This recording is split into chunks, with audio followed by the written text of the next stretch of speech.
flash. Te rog. Polar. La Fallon.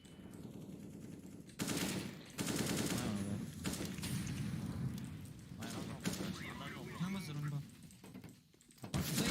Dă, încă unul din bază a apăsat mort ăsta la B. Acolo e? Te țin. Te pe muniții sare Bă, peste mii de te aici. rog. Ținea direct. Microphone 1 la 1 cel activated. din bază. E în pulă, frate. Sfârtă de asta. Da, în spate.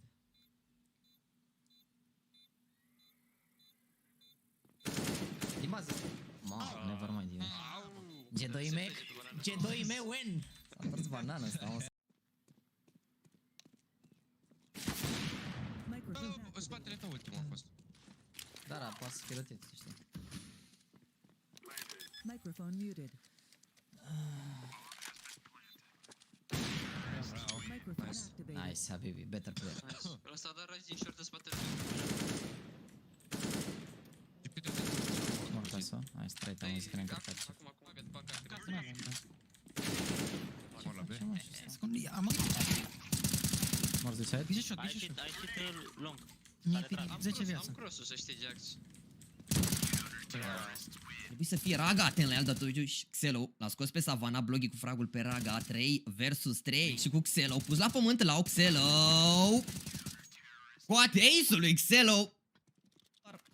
This is going to be an A play, and well, with the kills of Questone, they should know now, and they spotted the bomb on radar as well, but nicely done by Blitz. You can see that Darber is expecting in timely fashion because the bomb is thinking down, and they're expecting the flank from the apps, but Zurus wins the fight against Mattis, and now it's all on Blitz. System going in first for information, Blitz spots him. This could be a quad kill for him if he gets all of them. Look. Ia de flick, one tap. Don't see anything long. Hai, mă. Hai la tata. In style, man.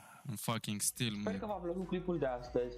Nu uitați să dați un like, share, subscribe, să ne dați un follow pe Instagram, iar mai jos, în descrierea acestui clip, aveți mail-ul pe care ne puteți trimite fazele voastre. Și desigur, nu uitați să lăsați în secțiunea de comentarii a acestui clip care a fost cea mai insane fază și să-i menționați minutul.